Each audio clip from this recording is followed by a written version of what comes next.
17 জুলাই 2025 পূর্ব বর্ধমান জেলার রায়না 2 নম্বর ব্লকের অন্তর্গত বেলারপুরকুন্ডা হাই স্কুলে প্রধান শিক্ষক মাননীয় ডক্টর সুব্রত নায়ক মহাশয় ওনার অনুপ্রেরণায় আজকে স্বাস্থ্যকর্মীদের নিয়ে স্কুলে বিকেল 3টার সময় অনুষ্ঠিত হলো টিনেজ প্রেগনেন্সি ও অ্যাডোলেসেন্ট প্রোগ্রাম। এখানে উপস্থিত ছিল বিভিন্ন স্বাস্থ্যকর্মীরা, আশা কর্মীরা এবং আইসিডিএসের কর্মীরা এবং বর্ধমান থেকে আগত দীপমালা মজুমদার মহাশয়া কাউন্সিলর ছিলেন। উনি ছাত্রছাত্রীদেরকে এই টিনেজ প্রেগনেন্সি সম্বন্ধে বিষয়টি আলোকপাত করেন এবং ছাত্রছাত্রীদেরকে বাল্যবিবাহ রোধের জন্য পূর্ণ অংশ তুলে ধরেন। শোনাবো আজকে সেই ভিডিও আপনাদের।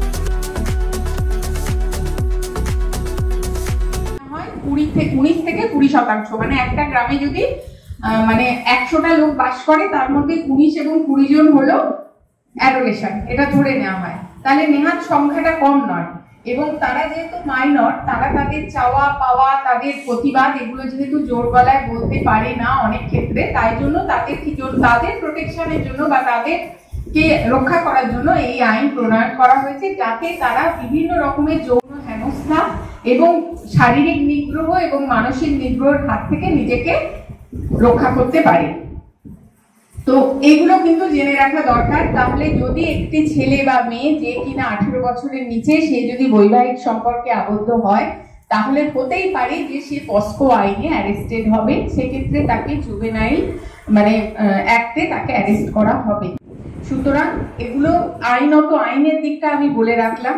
আর ডিএম মানে পূর্ব বর্ধমান অর্ডার দিয়ে দিয়েছেন যে যদি ফল দেয় না, তো মনুষ্য শরীরের ক্ষেত্রেও কিন্তু একই কথা প্রযোজ্য। তো একটা ছেলে বা মেয়ে মানে মোটামুটি আমাদের এখন যতদিন আমাদের লাইফ স্প্যান যতটা, মোটামুটি এখন তো প্রচুর রোগের চিকিৎসা বেরিয়ে গেছে, ফলে মানুষের গড় আয়ু অনেক বেড়েছে। একটা মানুষ মোটামুটি এখন 80-85 বছর বাঁচে। তো এই যে এতগুলো বছর যে একটা মানুষের লাইফ স্প্যান হয়েছে না, তার মধ্যে সব থেকে বেশি যদি শারীরিক এবং মানসিক পরিবর্তন কোনো সময় সাধিত হয়, সেটা কিন্তু এই 10 থেকে 19 বছর বয়সে। 10 থেকে 19 বছর বয়সে আমাদের একটা ফিজিক্যাল চেঞ্জ তো হয়, শারীরিক পরিবর্তন তো হয়, মানসিক পরিবর্তনও হয়।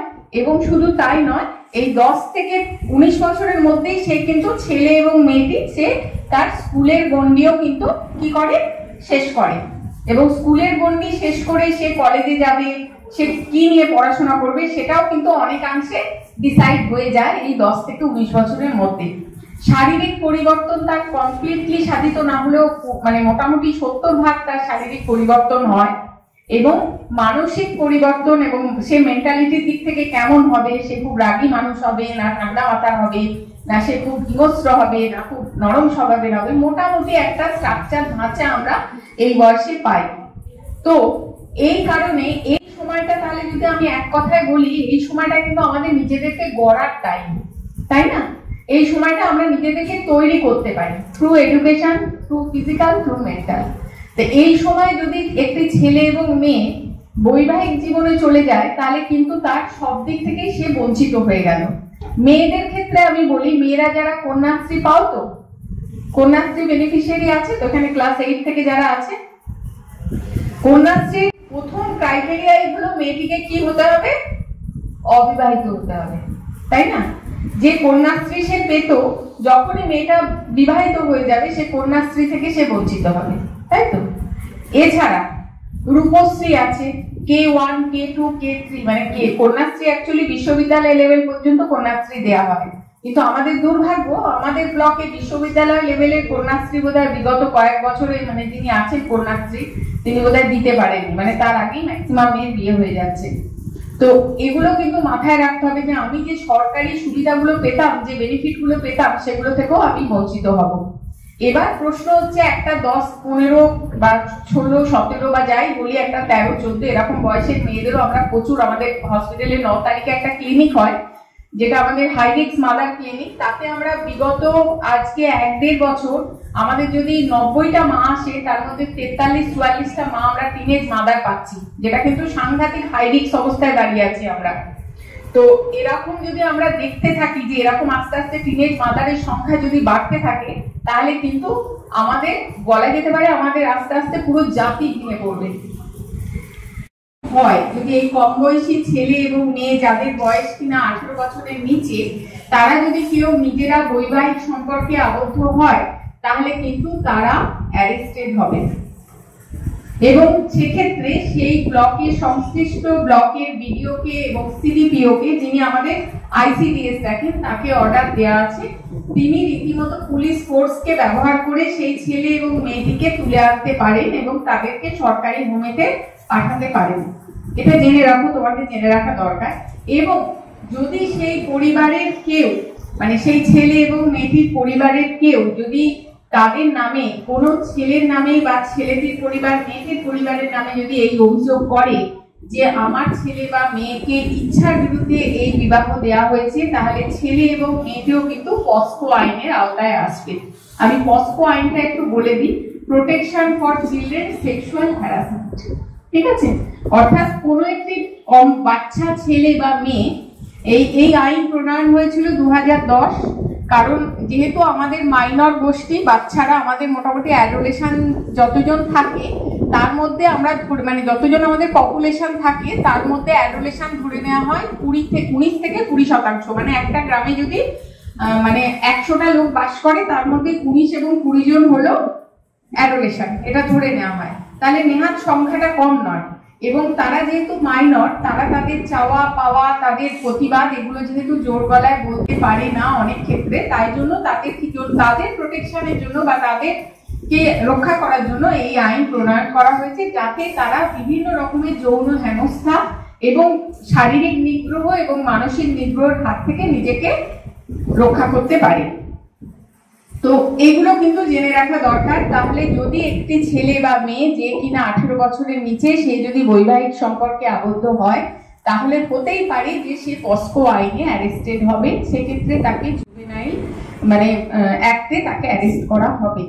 সুতরাং এগুলো আইনত, আইনের দিকটা আমি বলে রাখলাম। আর ডিএম মানে পূর্ব বর্ধমান অর্ডার দিয়ে দিয়েছেন যে যদি কেউ 10 থেকে 19 বছরের, মানে 18 বছরের মধ্যে যদি কোনো ছেলে বা মেয়ে বিয়ে করে তাহলে কিন্তু সেই সংশ্লিষ্ট ব্লকের বিডিও এবং সিডিপিও সেই ছেলে এবং মেয়েটিকে পুলিশ মানে থ্রু পুলিশ তাকে তুলে নিয়ে যেতে পারে এবং তার ঠিকানা হবে সরকারি হোম। এগুলো মাথায় রাখবে প্রত্যেকে। এবার এগুলো গেল আইনের ব্যাপার। এবার আমি যে বিষয়টা নিয়ে কথা বলবো, আমার পাশে দিদিরা আছেন, ওনারা আরো ভালো করে বলবেন বিষয়টা। সেটা হলো আমরা যে বারবার করে কেন গভর্নমেন্ট এবং আমরা যারা স্বাস্থ্যকর্মী তারা কেন বারবার করে এই 18 নিচের বিয়েকে ঠেকানোর চেষ্টা করছি, এর কারণ কি? তার কারণ হলো মোবাইল। এইটা এখন আমাদের সব থেকে বেশি ক্ষতির কারণ। বাড়িতে নিশ্চয়ই বড়দের যে মোবাইল, তোমাদের না থাকলেও ধরো বাবা দিদি দাদা এদের যে মোবাইল আছে, তোমরা বেশিরভাগ জনই বাড়িতে গিয়ে মোবাইল দেখো না? হাত তোলো, কতজন বাড়িতে মোবাইল দেখো, একটু হাত তোলো। তোলো, ভয় নেই, হাত তোলো, হাত তোলো না। কতজন মোবাইল দেখো, হাত তোলো। বেশিরভাগই মোবাইল দেখো, তাই না? দেখো মোবাইলের মধ্যে কিন্তু ভালো কিছু আছে, জানো তো? পড়াশোনার অনেক সূত্র, অনেক পড়াশোনার জিনিস সম্পর্কিত অনেক রকমের। আচ্ছা আস্তে চুপ করো, ঠিক আছে? তাহলে সেই ভালো যে আছে, যেগুলো দেখবে তারা মাধ্যমিকে ফার্স্ট হচ্ছে বা স্ট্যান্ড করছে বা খুব ভালো পড়াশোনা করছে, তারা কিন্তু মোবাইলটা পড়াশোনার কাজে ব্যবহার করছে, তাই না? বিভিন্ন রকমের পড়াশোনার জন্য তারা মোবাইলটা হেল্প নিচ্ছে, তাদের পড়াশোনার প্রতি এত আগ্রহ, সেই কারণে তারা কিন্তু স্ট্যান্ড করছে। তাহলে বেশিরভাগ তোমরা যারা মোবাইলটাকে পড়াশোনার কাজে ব্যবহার না করে হয় শর্ট ভিডিও, ইউটিউব, তাই তো, বিভিন্ন রকমের ভিডিও করে ছাড়া। আর মোবাইলের মধ্যে এমন কোনো খারাপ জিনিস নেই যেটা আসে না। তাহলে তোমরা সেই ব্যাপারে যখনই পরিণত হচ্ছ না, তার আগেই সেই বিষয়গুলো যখন দেখছো, তখন তোমাদেরকে সেই বিষয়গুলো কি করছে? ভুল করার জন্য, ভুল প্রবণতা, ভুল দিকে যাওয়ার জন্য বেশি ইনভেস্ট করছে, তাই তো? সেই দিকে যাচ্ছ।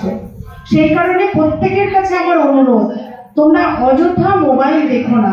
যদি মোবাইল খোলো, পড়াশোনার বিষয়ে, ভালো কিছু বিষয়ে তার থেকে গ্রহণ করো, খারাপটা নিও না, তাই না? একটা ধরো এই যে পরমাণু বোমা আবিষ্কার হয়েছে, এর তো ভালো দিক আছে না? পাহাড় পর্বত, কোনো রাস্তা তৈরি হবে, সেগুলো আমাদের পরমাণু বোমা দিয়ে সেই কাজগুলো করা হচ্ছে। এখন সেই বিজ্ঞানের দোষ এটা নয়, এখন তুমি সেই পরমাণু বোমা দিয়ে যদি কেউ একটা দেশকে ধ্বংস করে দেয়, তা দোষটা বিজ্ঞানের নয়, দোষটা হচ্ছে আমি কিভাবে ব্যবহার করছি। তাহলে মোবাইলটা কোনো দোষের নয়, কোনো অপরাধের নয়, কিন্তু মোবাইলটা যদি আমি সঠিকভাবে ব্যবহার না করি, আমার শিক্ষার কাজে, আমার কোনো জ্ঞান উপলব্ধির কাজে এগুলো যদি আমি ব্যবহার না করি, তাহলে কি হবে? ক্ষতিটা কার হবে? আমারই হবে। আমাদের গুলচন্দ্রপুর সাব সেন্টার এরিয়ায় বেশ কিছু মা, তাদের 1-2টা সন্তান আছে, খুব ছোট বাচ্চা আছে। আমি খুব ভালোভাবে দেখেছি যে মোবাইলে তারা বিভিন্ন রকমের ভিডিও করে পোস্ট করছে, তারপর তারা অন্য আবার নিজের স্বামীকে ছেড়ে দিয়ে, সন্তানকে ফেলে রেখে দিয়ে অন্য কোনো মানুষের সাথে আবার বিবাহ করে চলে যাচ্ছে। এটা কি আমাদের মধ্যে কোনো ভালো কিছু হচ্ছে? সেই সন্তানটার কথা চিন্তা করে দেখো, সেই ছোট বাচ্চাটিকে যেটা রেখে দিয়ে চলে যাচ্ছে, তাহলে পুরো সমাজটা একটা ভেঙে পড়ছে না? এটা কিন্তু সেই মোবাইলটা তারা অপব্যবহার করছে বলে, তাই না? সেজন্য প্রত্যেকের কাছে অনুরোধ, তোমরা নিজেদের জীবনটাকে, এই যে দিদি বললেন, এই সময় একটা নিজেদেরকে তৈরি করার সময়, নিজেদেরকে গড়ার সময়। এখন সমস্ত কিছু গুড হ্যাবিটস, যা কিছু ভালো অভ্যাস, সেগুলো করে নাও, করে নিয়ে নিজেদেরকে ভালোভাবে তৈরি করো। তাহলে কি হবে? তুমি গুড হলে ভবিষ্যতে একটা সুস্থ, খুব সম্পূর্ণ একটা ভালো সন্তানের বাবা মা তোমরা হতে পারবে, তাই না? আর যে বাবা মারা তোমাদেরকে জন্ম দিয়েছেন, কত কষ্ট করে বড় করেছেন, সবার আর্থিক অবস্থা এখানের মধ্যে ভালো নেই। অনেক বাবা মা আছে না, কত কষ্ট করে পড়াশোনা করাচ্ছেন, খরচ করছেন। তাহলে তাদের কথা একবার আমাদের ভাবা উচিত নয় কি, যে আমাদের খুব সুন্দরভাবে ভালোভাবে পড়াশোনা করে আমাদের নিজের কেরিয়ারটা তৈরি করতে হবে, নিজের পায়ে দাঁড়াতে হবে, তাই না? বাবা মার মুখ উজ্জ্বল করতে হবে। স্কুলে মাস্টারমশাইরা আছেন, ভালো রেজাল্ট করলে স্কুলের মাস্টারমশাইদের মুখ উজ্জ্বল হবে, এটা প্রত্যেকের ভাবা উচিত, তাই না? সেই জন্য একটা কথা আছে, অসৎ সঙ্গে নরকবাস, সৎসঙ্গে স্বর্গবাস। তাহলে অসৎ সঙ্গ কোথায় হবে? যারা খারাপ বন্ধু, তাদের সাথে না মেশা, বিভিন্ন রকমের নেশা করে, বা তাদেরকে বোঝাতে পারলে বুঝিয়ে ভালো পথে নিয়ে আসা। আর খারাপ সঙ্গের এইটা একটা বিশাল মহৎ, তুমি যদি এটাকে খারাপভাবে ব্যবহার করো, এটা তোমার খারাপ সঙ্গ। একা বেশি ক্ষতি হচ্ছে রক্তাল্পতা। মায়ের কিন্তু রক্তাল্পতা হয়। রক্তাল্পতা মানে হচ্ছে 10 গ্রামের নিচে হিমোগ্লোবিন কমে যায়, 7 গ্রাম বিলো 7 গ্রাম হয়ে যায়, যে মাকে রক্ত দিতে হয়। রক্ত কমলে কী হবে? শ্বাসকষ্টজনিত কারণেও মা কিন্তু মারা যাচ্ছে। তারপরে কী হবে? মায়ের প্রেশার বেড়ে যাবে, রক্তচাপ বেড়ে যাবে। তারপর মায়ের খিচুড়ি হতে পারে, তারপর হচ্ছে এক্লামসিয়া বলে এগুলোকে। খিচুড়ি বেড়ে যাবে, তার সাথে রক্তাল্পতা, পা খোলা, ইডিমা হবে। এগুলো হলে কিন্তু মায়ের মাতৃমৃত্যুর আশঙ্কা। এবং এই কারণেই মাতৃমৃত্যু যে কটা হয়েছে আমাদের রায়না 2 নম্বর ব্লকে, দেখা যাচ্ছে বেশিরভাগই টিনেজ মা এবং এইসব কারণ, টিনেজ মা এবং ওই প্রেশার বাড়া, রক্তাল্পতা। আর তারপর ছোট অল্প বয়স মানে বাচ্চা জন্মানোর যেটা টাইম, তার আগেই বাচ্চা হয়ে যাচ্ছে, প্রসবের আগেই বাচ্চা জন্ম নিচ্ছে, তাহলে সেই বাচ্চা অপুষ্ট হচ্ছে এবং শিশু মৃত্যুও হচ্ছে। আর লো বার্থ ওয়েট বেবি হচ্ছে, বাচ্চার যত ওজন হওয়া উচিত তার চেয়ে কম ওজনের বাচ্চা হচ্ছে, বাচ্চারও ইয়ে হচ্ছে। হ্যাঁ, তারপর হচ্ছে পেটে বাচ্চা নষ্ট হয়ে যাচ্ছে, বাচ্চা প্রসবের আগে তো বাচ্চা হয়ে যাচ্ছে অনেকের, আবার পেটে বাচ্চা জন্মাবার আগেই নষ্ট হয়ে যাচ্ছে, মৃত বাচ্চা। তারপর বারবার মায়ের বাচ্চা মানে পেটের শিশুটা পূর্ণাঙ্গ শিশু জন্ম হবে, তার আগে শিশুটা একদম পূর্ণাঙ্গ হয়ে মারা যাচ্ছে, আর তার আগে বাচ্চাটা মানে ভ্রূণ হওয়ার আগেই বাচ্চা বারবার নষ্ট হয়ে যাচ্ছে, অ্যাবর্শন বলে এটাকে। তাহলে কিন্তু সবাই সাবধান, এই জিনিসগুলো কিন্তু হতে পারে। যদি আমরা সচেতন না হই, মাতৃমৃত্যু, শিশু মৃত্যু কেউ ঠেকাতে পারবে না।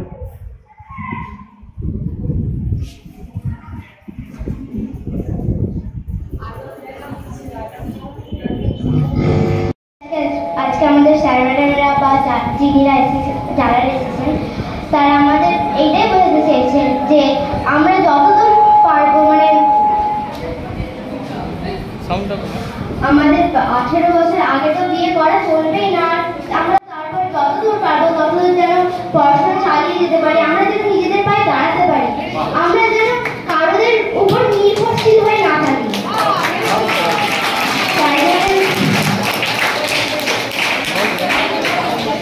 তার জন্য স্যার ম্যাডামরা আজকে এই আমাদের হেড স্যার এই উদ্যোগ নিয়ে আমাদের এটাই বোঝাতে চাইছেন যে কেউ অন্তত বাল্য বিবাহটা করো না। এটা অনেকদিন আগে